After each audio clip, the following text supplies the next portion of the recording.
지난주 우리 뉴스를 보고 마음이 조금 불편했습니다. 우리 성도들도 그러셨을 것입니다. 우리 러시아의 수도 모스크바의 한 극장에서 테러로 인해 143명 현재 사망자 숫자인데요.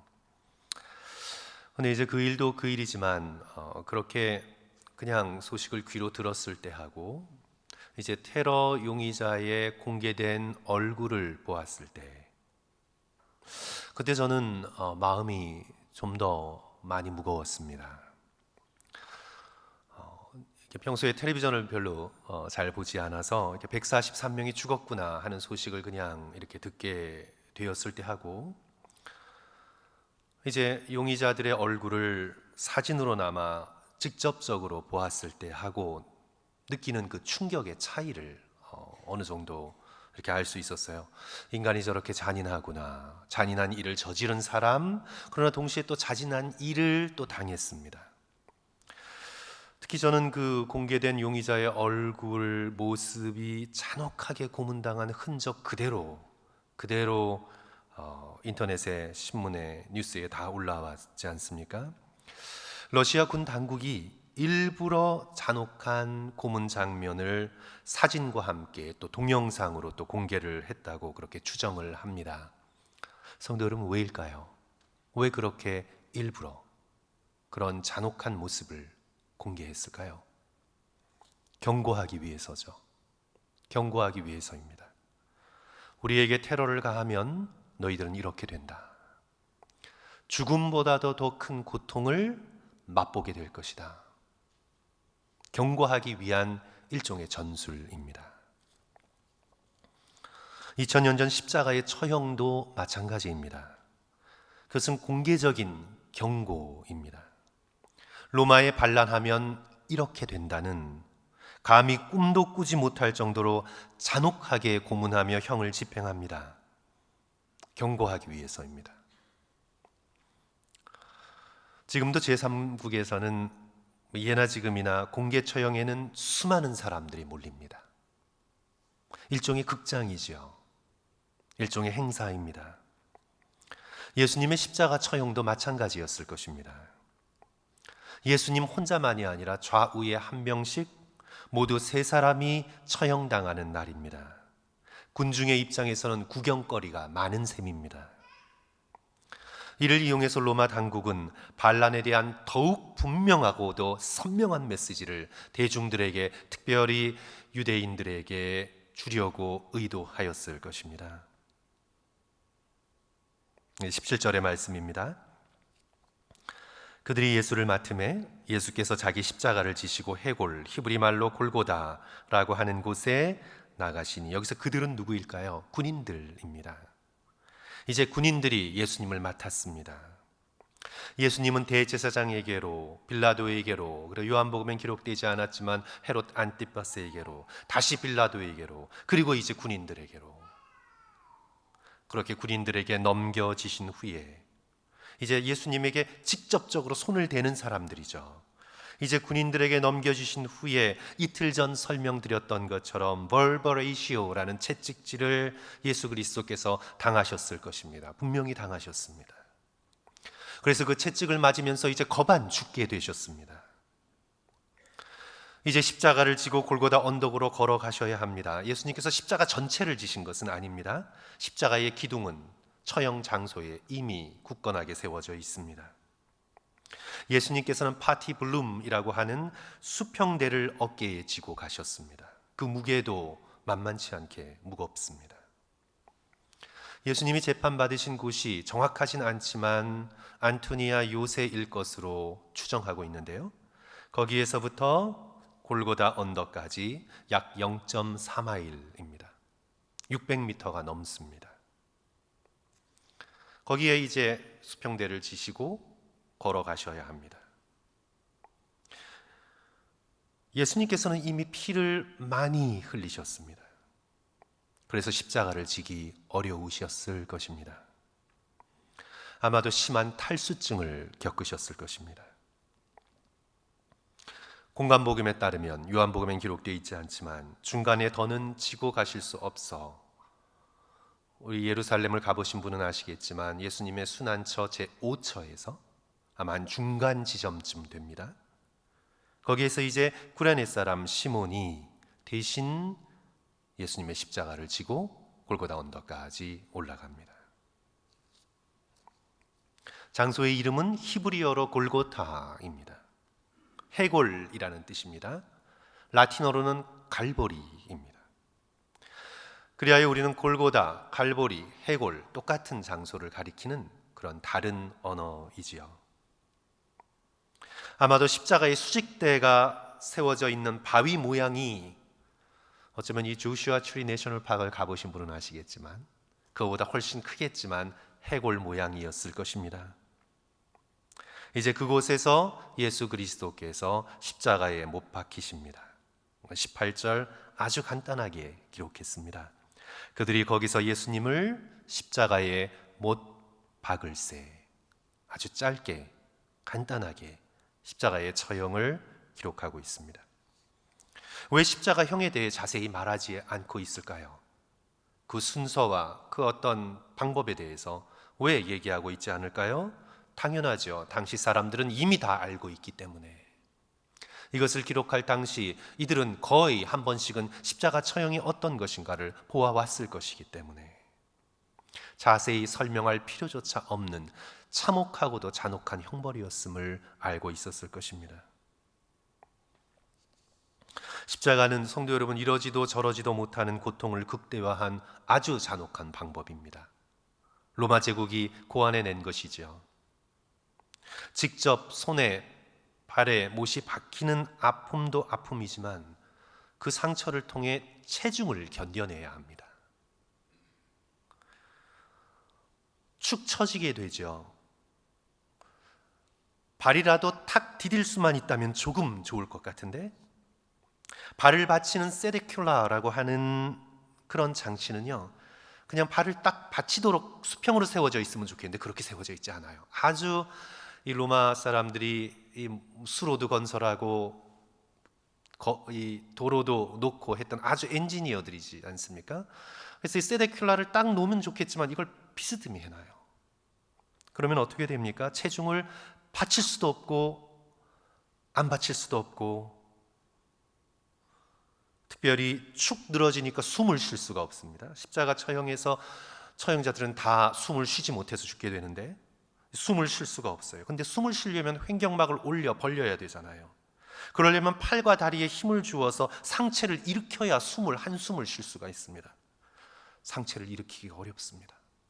숨을 쉴 때마다 감당할 수 없는 고통에 시달려야 하는 형벌이 십자가의 형벌입니다. 이러지도 저러지도 못하는 삶과 죽음 사이의 철저한 애거니, 그런 고통을 예수 그리스도께서 우리를 위하여 끝까지 포도주의 모략을 탄 진통제를 먹지 않으시고 거절하시고 끝까지 견뎌내셨습니다. 저는 스스로 회복 중에 있는 한 성도의 방문이 오래전이지만 잊혀지지 않습니다. 수술하고 난 다음에 회복 가운데 있을 때 밤에 통증이 너무 심해 그냥 저 창문 밖으로 뛰어내리고 싶을 정도였다고. 목사님 너무 힘들었다고. 얼마나 힘드셨으면 그렇게 말씀하셨을까? 현대의학이 제공해주는 진통제가 있음에도 불구하고 그 정도로 힘드셨다면 예수 그리스도께서 저와 여러분을 위해 견뎌내신 고통의 그 아픔은 얼마나 크셨을까? 우리는 짐작하게 됩니다. 예수 그리스도께서 견디셔야 하는 이 육체적인 고통이 이렇게 크셨음에도 불구하고 사도 요한이 주목하고 있는 것은 예수 그리스도의 육체적 고통이 아닌 그 고난의 의미입니다. 그 고난의 의미입니다. 예수 그리스도께서 무엇 때문에 이런 고난을 겪으셨는가? 오늘 본문의 말씀은 빌라도가 쓴 명패에 초점을 맞춥니다. 그것이 오늘 19절부터 22절까지 나와 있는 말씀의 내용입니다. 십자가형은 일반적으로 그 죄목을 명패에 붙여서 십자가를 그 파티블룸을 들고 가는 죄수의 목에 걸게 하는 것이 일반적인 방법입니다. 왜냐하면 구경꾼들이 무슨 죄로 처형을 받았나 볼 수 있도록 그렇게 죄목을 명패로 삼아 걸고, 이제 그것을 십자가까지 지고 가면 그것을 벗겨서 십자가에다가 받게 되는 그런 용도이죠. 예수 그리스도께서 그런 죄목을 목에 걸고 가셨는지 아닌지는 기록되어 있지 않기 때문에 명확하진 않지만 아마 그랬을 수도 있습니다. 확실한 것은 이제 빌라도가 그 명패를 십자가에다가 붙였습니다. 붙이되 무엇이라고 썼습니까? 나사렛 예수 유대인의 왕. 이것을 보고 유대인들은 불쾌해합니다. 그래서 이제 빌라도와 유대인들 사이에, 대제사장들과 지도자들 사이에 논쟁이 벌어지죠. 이것이 오늘 본문의 중심입니다. 유대인들은 그냥 그렇게 쓰지 말고 자칭. 그러니까 자칭이라는 말은 I am, 내가 나사렛 예수 유대인의 왕이다. I am, 내가 라는 말을 써달라. 내가, 자칭. 왜냐하면 수치를 느낀 거죠. 유대인의 왕이 저렇게 무력하게 처형을 당하나? 수치를 느낀 겁니다. 빌라도가 일종의 보복을 한 거예요. 안갚음을 한 겁니다. 자신을 압박해서 시저를 들먹이면서 협박하여 십자가형을 구태여 받아냈으니 이제 빌라도는 자존심이 상했겠죠. 심술을 부리며 조롱하는 겁니다. 너희들의 왕이다. 저 사람이 진짜 너희들의 왕이다. 너희들의 왕이라고 해봐야 저 정도밖에 되지 않는다. 그렇게 빌라도가 끝까지 고집을 부리면서 내가 쓸 것을 썼다고 그렇게 주장하고 있는 겁니다. 또다시 아이러니죠. 자기도 알지 못한 채 진실을 말합니다. 자기는 안갚음하고 보복하려고 했지만 그것이 정말 빌라도가 써야 할 것을 쓴 것입니다. 예수님은 진정한 다윗의 자손이십니다. 기름 부은 메시아이십니다. 유대인의 왕이십니다. 그것도 한 가지 언어가 아니라 세 가지 언어로, 유대인들이 읽을 수 있는 아람어 혹은 히브리어로, 당시 국제적인 공용어였던 그리스어로, 그리고 로마 제국의 공식 언어인 라틴어로 세 가지로 공포를 합니다. 그를 아는 사람이라면 민족을 가리지 않고 누구든지 보고 그 뜻을 알 수 있도록 그렇게 만방의 온 나라의 언어로 선포를 하는 겁니다. 나사렛 예수가 유대인의 왕이다. 아이러니이죠. 항의하고 항의하는 유대인들에게 22절 빌라도가 대답하되 내가 쓸 것을 썼다. 빌라도가 의도한 건 아니나 십자가 위에 달리신 예수 그리스도께서 진정한 왕이심을 만방에 선포하고 있는 것입니다. 칼과 창이 아닌 대신 죽을 수 있는 놀라운 사랑으로 온 세상을 다스리는 왕. 그리하여 누구든지 십자가 앞으로 나오면 그 사랑을 거저 얻을 수 있는 십자가 위에서 다스리는 만왕의 왕 예수 그리스도를 선포하고 있는 것입니다. 왕이 길을 행차합니다. 길을 비켜서라는 신하들의 고함 소리에 달구지를 끌고 가던 농민이 그만 밭도랑에 빠졌습니다. 그것을 보고는 왕이 마차를 세우라고 명령합니다. 친히 마차에 내려 도랑에 빠진 농민을 건져 올립니다. 다친 곳이 없는지, 옷에 묻은 흙을 털어주며 어떻게 사는지, 힘들지 않는지, 농사는 지을만한지, 가족들은 어떤지 왕이 한 농부에게 자세히 묻고 그가 하는 대답을 잘 듣고 금덩어리 하나를 꺼내주며 그를 축복하고 보냅니다.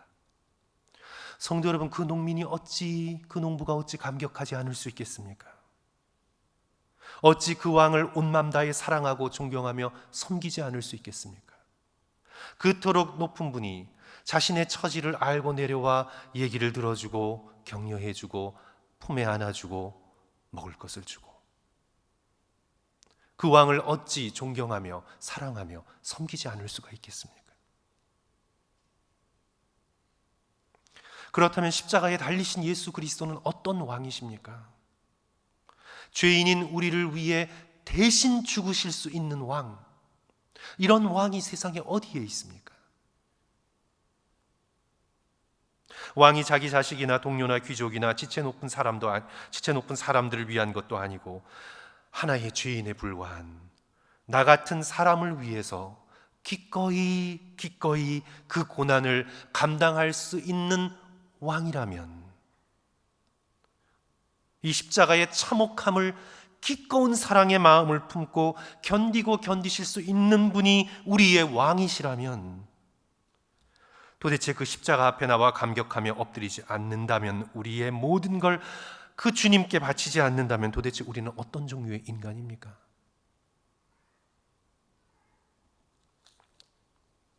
19세기의 영국 시인 크리스티나 로세티는 성금요일이라는 시에서 자신의 마음을 돌아보며 이렇게 탄식합니다. 나는 한 마리의 양이 아니라 돌입니다. 오 그리스도여, 당신의 십자가 밑에 놓여 흐르는 피 한 방울 한 방울 세면서도 울지 못하는 저는 도대체 누구입니까? 그렇습니다, 성도 여러분. 우리는 양이기보다 돌입니다. 십자가 앞에서 울 수 없는 우리의 마음은 돌같이 굳어졌습니다. 그래야 시인은 마지막 연에서 다시 간청합니다. 주님, 그러나 아직 버리지 마소서. 당신의 양을 찾으소서. 양떼의 참 목자시여, 모세보다 크신 분이시여, 고개를 돌려 한 번만 돌아봐 주소서. 그리고 사랑으로 이 돌멩이를 때려 주소서. 우리의 돌같이 굳은 마음이, 사랑하는 성도 여러분, 십자가 앞에서 부드러워질 수 있도록 주님께 간구하는 저와 여러분이 되었으면 좋겠습니다. 우리에게 진정 필요한 것은 물론 당장의 물질 필요할 수 있습니다. 당장의 환경의 변화 필요할 수 있습니다. 그러나 진정으로 우리에게 필요한 것은 예수 그리스도를 통해 드러난 하나님의 이 놀라운 사랑 앞에 부드러워질 수 있는 마음, 감격할 수 있는 마음, 울고 통회하고 자복할 수 있는 마음, 그 마음이 우리에게 다른 어떤 것보다 아주 시급한 것을 우리가 깨닫습니다. 주님, 그 부드러운 마음 주시고 나의 이 돌 같은 마음을 예수 그리스도의 십자가의 보혈로 깨끗게 녹여주시옵소서. 기도할 수 있는 저와 여러분이 되었으면 좋겠습니다. 이제 오늘 본문은 우리에게 군인들을 보여줍니다. 직접적으로 예수의 몸에 손을 댄 사람들이죠. 이들이 많은 행동을 예수께 했습니다.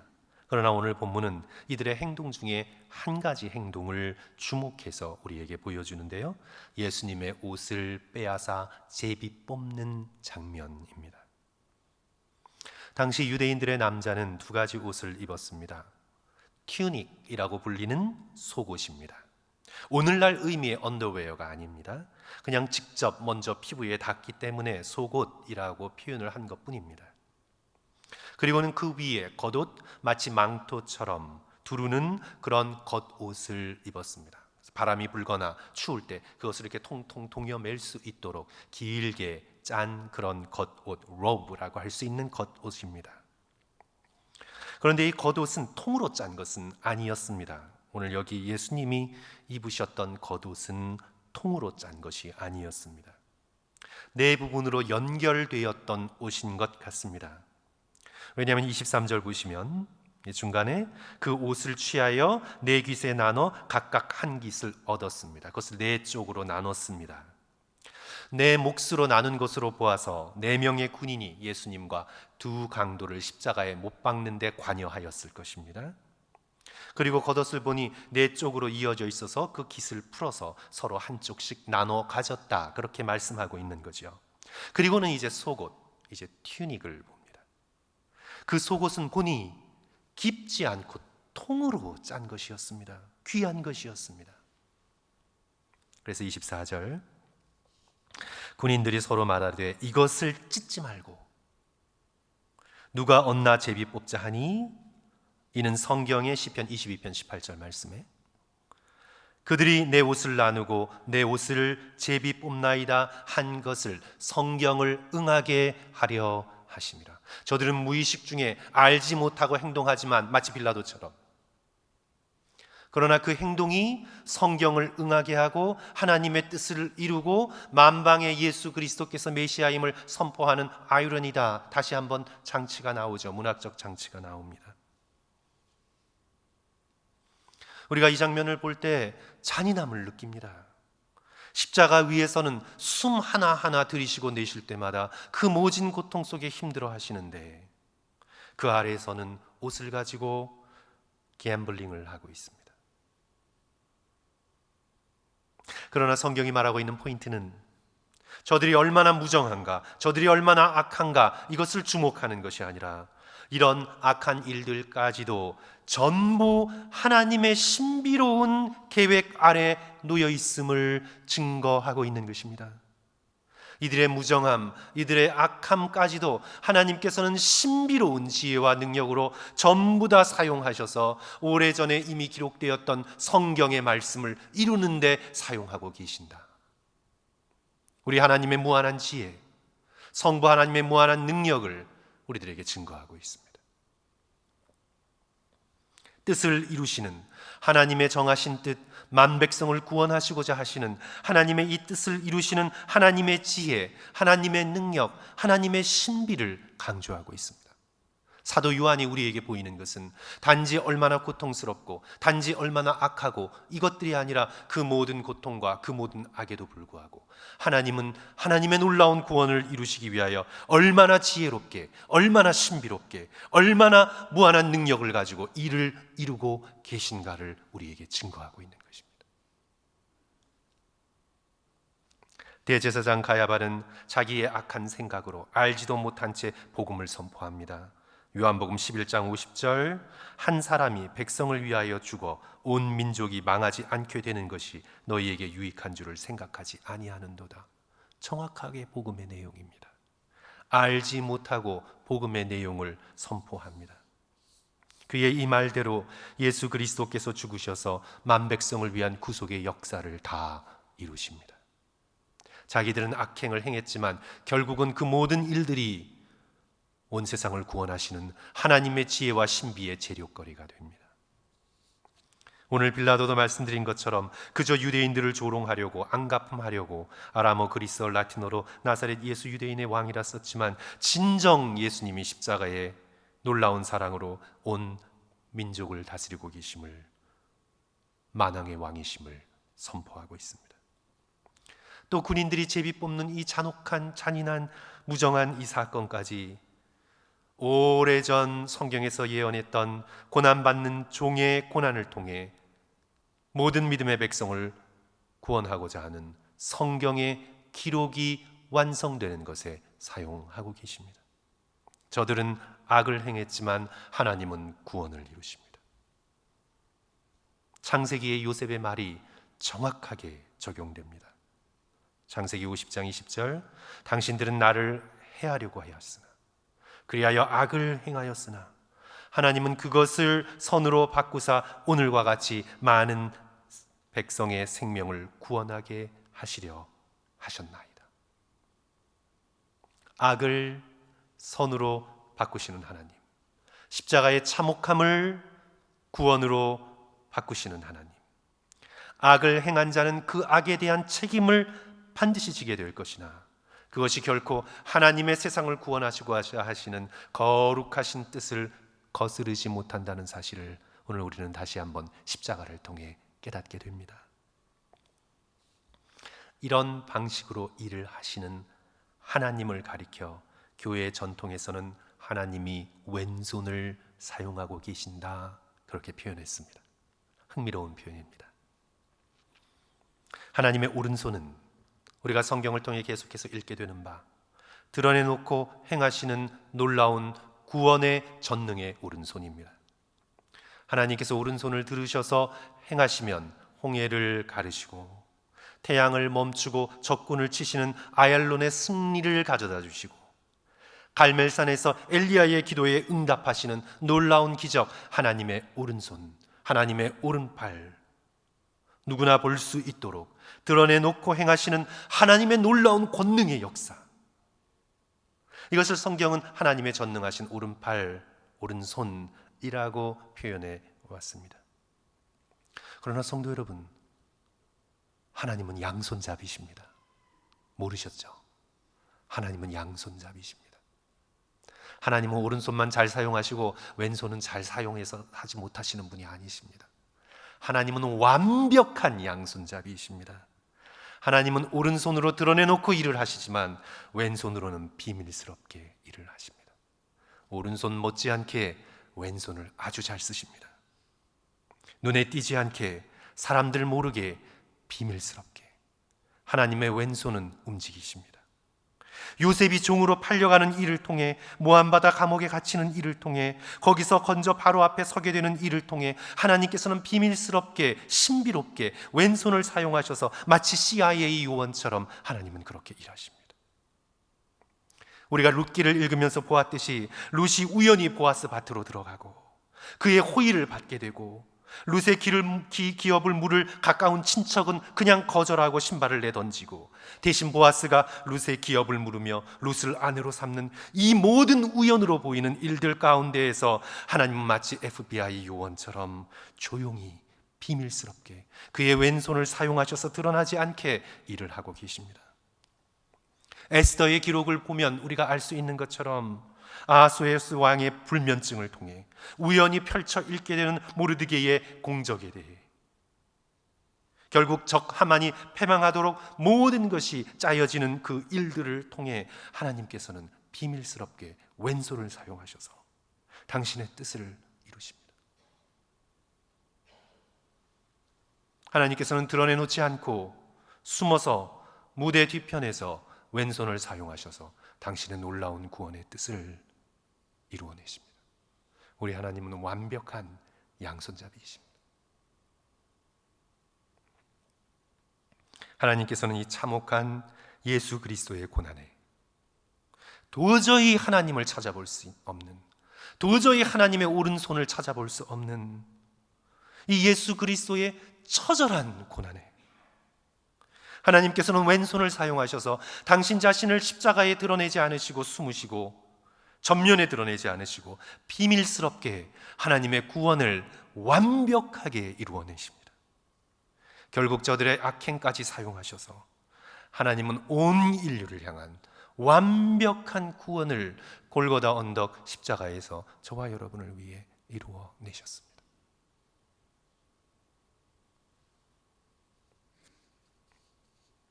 그러므로 우리도 고난과 시험 가운데 있을 때, 하나님이 보이지 않는 것 같을 때, 주의 전능의 오른손이 개입하지 않는 것 같을 때,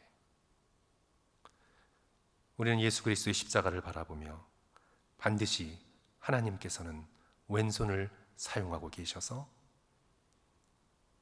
선하고 아름다운 뜻을 이루고 계시는 중이시다, 믿을 수 있는 저와 여러분이 되어야 되겠습니다. 굳센 믿음으로 소망을 붙드시기를 주님의 이름으로 간절히 축원합니다. 하나님의 오른손뿐만 아니라 주의 왼손을 사랑하시고 그것을 의지하시는 저와 여러분이 되었으면 좋겠습니다. 악한 무리들의 십자가형을 통해 그 놀라운 선을 이루어내셨다면 우리의 고난 속에서도 하나님께서 그 왼손을 사용하셔서 당신의 뜻을 우리를 위해 이루고 계심을 우리는 믿을 수 있어야 되겠습니다. 다시 한번 십자가의 고난을 크신 사랑으로 이겨내신 예수 그리스도를 본받아 우리도 각자의 몫을 믿음으로 견뎌내며 예수 그리스도를 사랑하는 마음을 키워내며 그리하여 부활의 영광을, 그 소망을 바라보며 하루하루 믿음 가운데 승리하시는 저와 성도들 되시기를 주님의 이름으로 간절히 축원합니다.